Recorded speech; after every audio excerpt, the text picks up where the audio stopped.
Hello everyone, welcome to my channel. मैं हूं प्रज्ञा और आज के वीडियो लेक्चर में हम जो है क्लास 9 ज्योग्राफी का chapter 5 natural vegetation and communities dependent on forest, इसके बारे में हम आज देखने वाले हैं। तो इससे पहले के जो 5 चैप्टर्स हैं उनके पूरे चैप्टर का एक्सप्लेनेशन, उनके क्वेश्चन आंसर्स, ये सारे मैंने डिस्कस कर लिए हैं और इनके वीडियोस जो हैं आप प्लेलिस्ट में जाकर चेक कर सकते हैं या वीडियो के डिस्क्रिप्शन में भी आपको वो वीडियो का लिंक मिल जाएगा और आप उसको चेकआउट कर सकते हैं।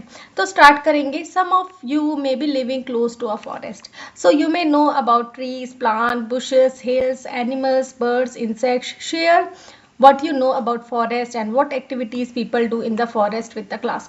तो जैसे कि होता क्या है, हम में से कुछ एक है जिनका गांव हो सकता है फॉरेस्ट के पास हो, या हम खुद एक फॉरेस्ट के पास एक जंगल किसी जंगली इलाके में रहते हो।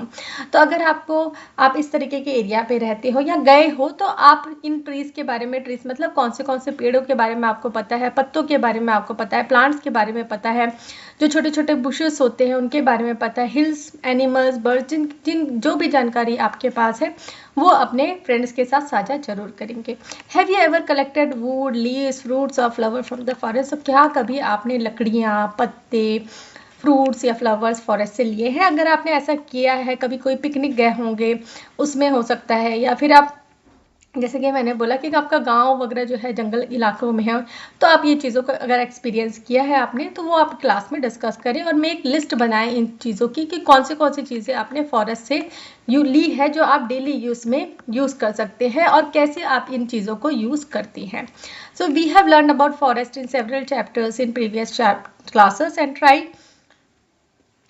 and recall what you learn. Forests are often mentioned in religious books and folk tales.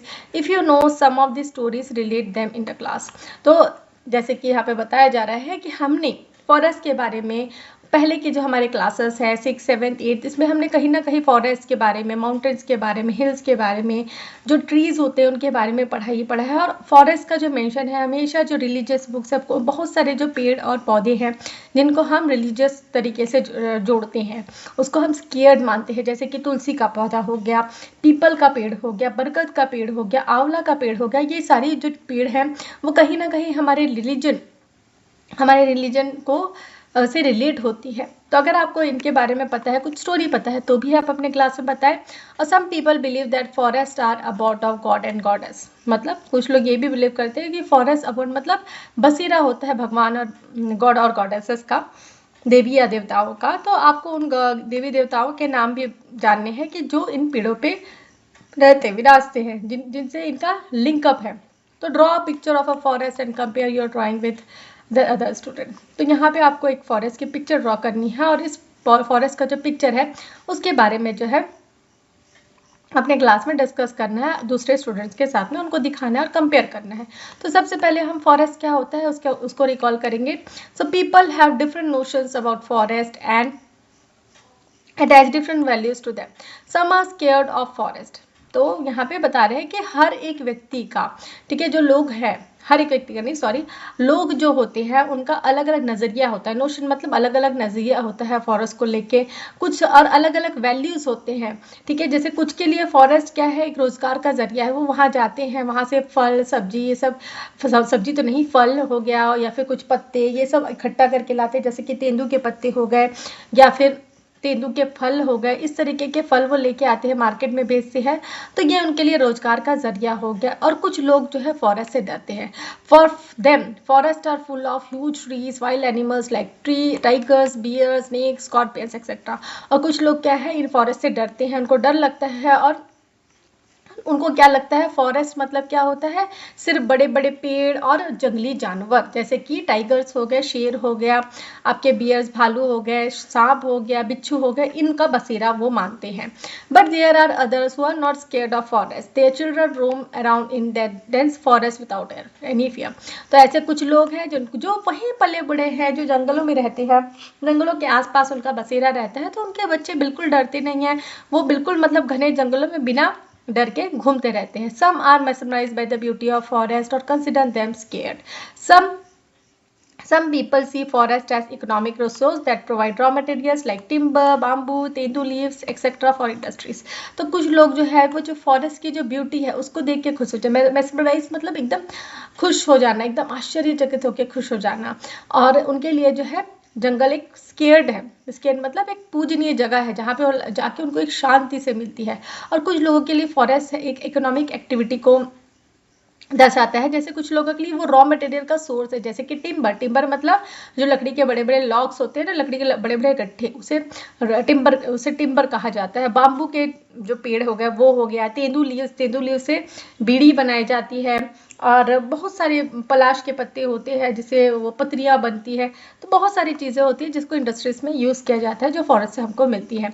तो people also use forest in different ways. Some build huts in forest to live in. They hunt small animals and collect fruits or food. Some graze their cattle in the forest, or for some forests are tourist spot, and some other want to clear the forest and establish farm industries and mines. So हर जो यहाँ पे कस्बे के लोग हैं उनके लिए forest अलग अलग मायने रखता है, वो फॉरेस्ट को अलग अलग तरीके से यूज़ करते हैं। तो कुछ लोग क्या है वहाँ पे छोटी छोटी झोपड़ियाँ बनाते हैं फॉरेस्ट में, वहाँ रहते हैं, वहाँ जो एनिमल्स हैं उनका शिकार करते हैं खाने के लिए, और वहाँ से फ्रूट्स कलेक्ट करते हैं खाने के लिए। कुछ क्या करते हैं, ग्रेज कराते हैं, जो कैटल्स वगैरह उनके पास है, भेड़ बकरियां जो उनके पास है, गायें हैं, उनको वो वहाँ चराने के लिए लेके जाते हैं। और कुछ के लिए जो फॉरेस्ट जो है एक टूरिस्ट स्पॉट की तरह है, और कुछ जो है सिर्फ और सिर्फ ये चाहते हैं कि हम ये फॉरेस्ट को क्लियर कर दें, मतलब वहाँ जो पेड़ है उसको काट दें और वहाँ पे कोई फार्म हो गया, मतलब खेत बना ले, या फिर कोई इंडस्ट्रीज या माइन बना दे। तो अभी अगर आप छत्तीसगढ़ के निवासी हैं तो अभी हसदेव जो आंदोलन चला है उसके बारे में कहीं ना कहीं आपने सुना होगा। तो वहाँ पे हसदेव के जो जंगल है, जो एरिया में जंगल है उसे काटा जा रहा है ताकि वहाँ पे इंडस्ट्रीज बना सके, तो उसका भी काफ़ी विरोध हुआ है। तो we must keep in mind that it is not just we human beings who use forest, plant, trees, grasses, birds, insects to live and grow in forest. Whenever we think about forest, we must keep in mind the interest of everyone, plant, animal, bird और human being. तो हमको ये हमेशा अपने दिमाग में रखना चाहिए कि जो ह्यूमन बींग्स है, ठीक है, हम सिर्फ हमारे लिए वो फॉरेस्ट नहीं है। फॉरेस्ट क्या है, इन प्लांट्स, ट्रीज और ये छोटे छोटे इंसेक्ट्स का, बर्ड्स का, एनिमल्स का, ये सबका घर है, उनका बसेरा है। तो अभी आपने कहीं ना कहीं न्यूज़ में देखा होगा हाथी शहर में आ गया। क्यों आ रहा है हाथी शहर में? उसका जो घर है उसको तो आपने छीन लिया, उसको जंगलों की कटाई होते जा रही है, जंगल कम होते जा रहे हैं, तो हाथी, शेर ये सब कहाँ जाएंगे? ये इसलिए जो है शहर की तरफ मुड़ रहे हैं। और हमें जब भी हम इस जो फॉरेस्ट के बारे में सोचें तो हमको अपने माइंड में रखना चाहिए कि फॉरेस्ट सबके लिए है, plants, animal, birds, human being सबके लिए। तो what is forest? There are many way to describe and define है। तो अलग अलग तरीके से हम इसको डिस्क्राइब और डिफाइन कर सकते हैं। There are no single definition forest. तो एक फॉरेस्ट के लिए कोई सिंगल डेफिनेशन नहीं है। Our definition depend on how we look at forest. For example we can say that a forest is a large area of land covered by trees and bushes. तो definition कुछ particular नहीं है, जैसे हम जो नज़रिया रखते हैं फॉरेस्ट के बारे में वो उसको बताता है कि हाँ फॉरेस्ट क्या है। जैसे कि अगर आप ये बोल सकते हैं फॉरेस्ट क्या है, बहुत बड़ा एरिया है जहाँ पे ट्रीज और बुशेस उगे हुए होते हैं, मतलब एक बहुत बड़ा लैंड जिसके जो कवर्ड बाई, मतलब यहाँ पे कवर्ड बाई मतलब ढका हुआ, मतलब वहाँ पे बहुत सारे ट्रीज और बुशेस है। तो ऐसा अगर ऊपर से हम देखेंगे तो ऐसा लगेगा ग्रीनरी से ढका हुआ है, covered by trees and bushes. The question then arises how big a tract of land.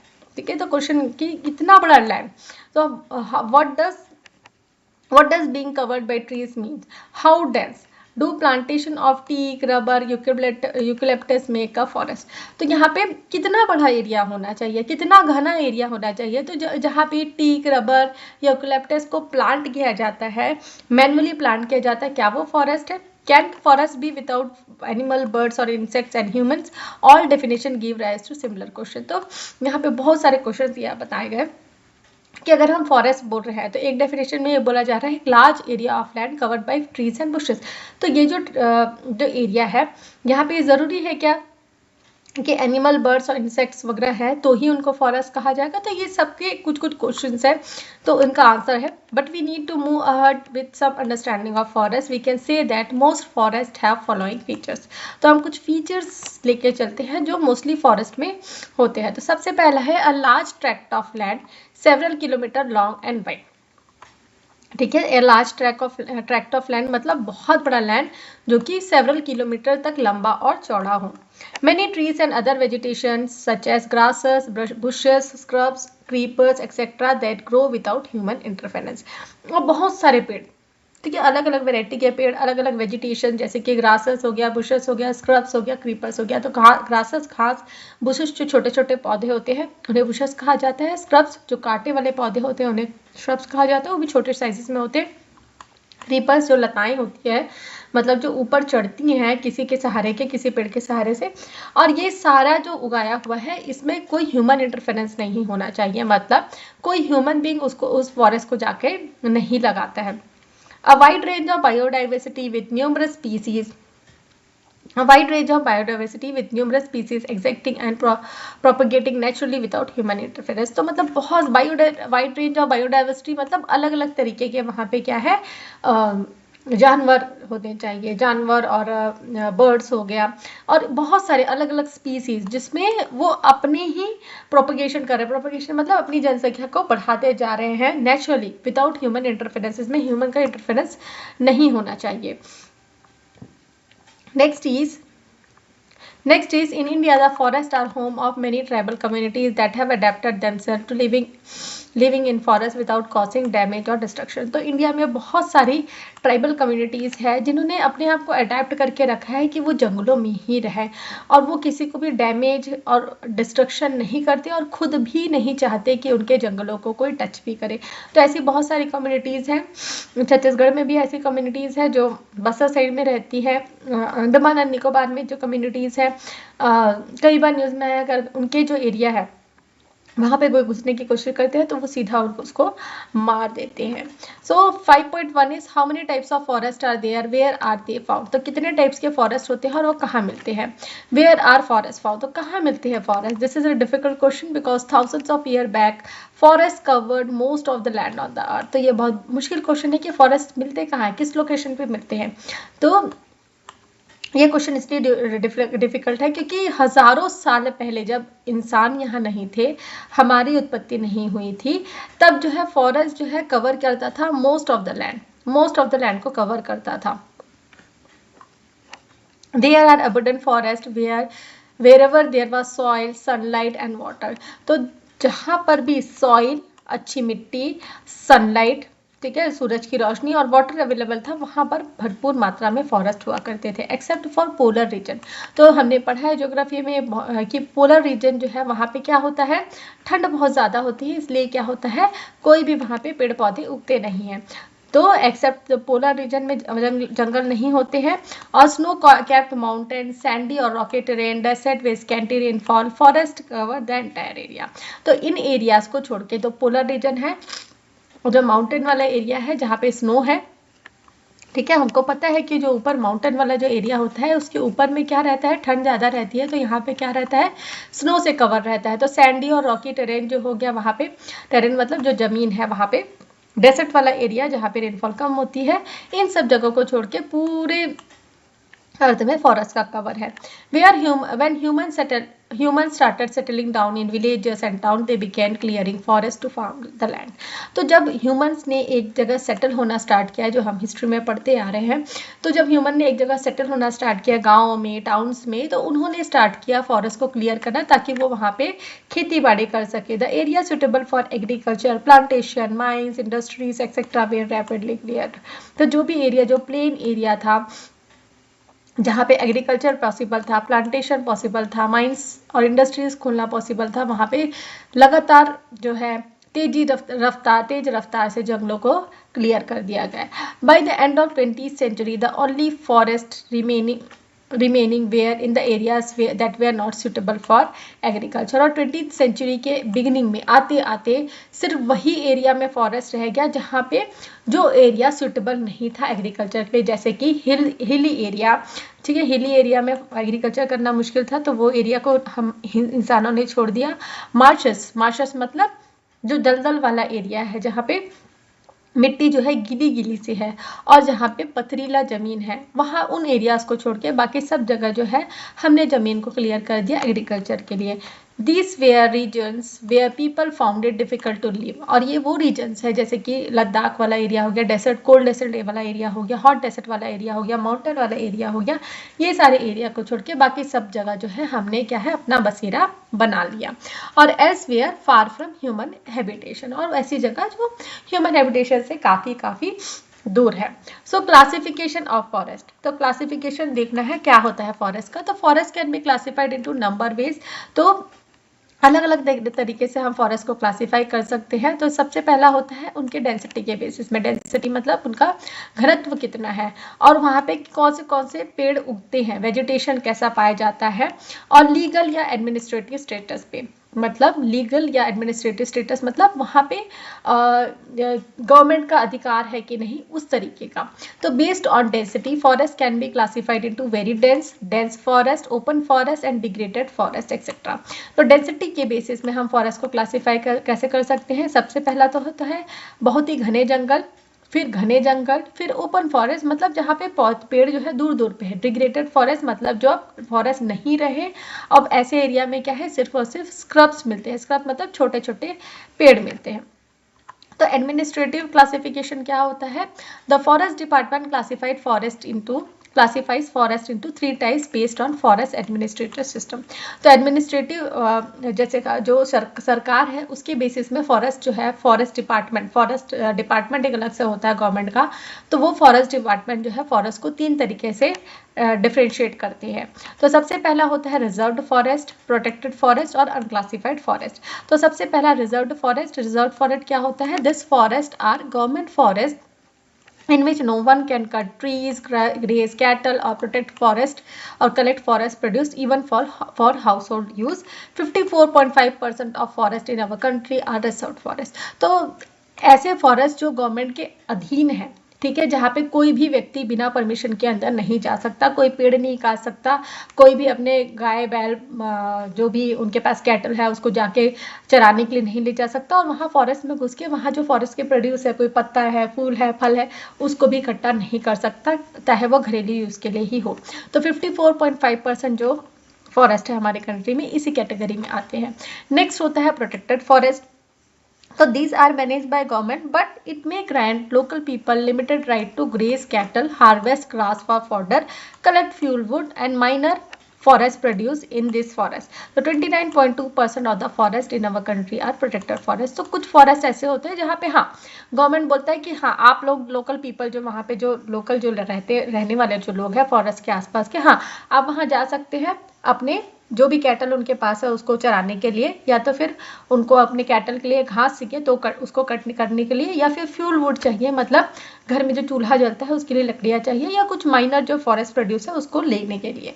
तो 29.2% जो फॉरेस्ट है हमारी कंट्री में ये प्रोटेक्टेड फॉरेस्ट होती है। नेक्स्ट है unclassed forest. So this are not managed by forest department and the people have unrestricted right to graze cattle and collect wood etc. in this forest। 16.4% of the forest in our country are unclassed forest। तो unclassed forest क्या होता है, जहाँ पे कोई भी जा सकता है, अपनी मर्जी से जाओ, जो करना है करो, वहाँ पे फॉरेस्ट जो ग्रेस करना है उसको कराओ, लकड़ियाँ काटना कहीं पे भी अलाउड नहीं होता, ये गवर्नमेंट के रूल के खिलाफ है। और वहाँ से लकड़ियाँ भी कलेक्ट सकते हैं। लकड़ियाँ कैसे कलेक्ट करनी, जो सूखी लकड़ियाँ हैं जिसको वो चूल्हे में यूज़ करना चाहें, और जो भी छोटे छोटे फॉरेस्ट प्रोड्यूस है वो बेधड़क जाके वहाँ से ले सकते हैं। तो 16.4% जो फॉरेस्ट है हमारी कंट्री में इस क्लास में आते हैं। तो नेक्स्ट जो है हमको देखना है forest are classified on the basis of their vegetation. तो इसको हम नेक्स्ट पार्ट में डिस्क्राइब करेंगे, मैं आपको नेक्स्ट पार्ट में इसका एक्सप्लेनेशन दूंगी। तो मैं आशा करती हूँ कि आपको ये वीडियो लेक्चर समझ में आया होगा। वीडियो समझ में आया तो वीडियो को लाइक शेयर करें, कमेंट करके बताएं कि वीडियो कैसा लगा, और मेरे चैनल की वीडियोस अगर आपको पसंद आते हैं तो चैनल को सब्सक्राइब कर लीजिए, बेल नोटिफिकेशन को भी ऑन कर लीजिए, ताकि जब भी मैं नई वीडियोज़ डालूँ तो आपको नोटिफिकेशन मिल सके। कोई डाउट है तो भी बता सकते हैं, उस टॉपिक में मैं वीडियो जरूर बनाऊँगी। कोई पर्टिकुलर डिमांड है तो भी आप बता सकते हैं, उस टॉपिक में भी मैं वीडियो बनाऊँगी। तो थैंक्स फॉर वॉचिंग।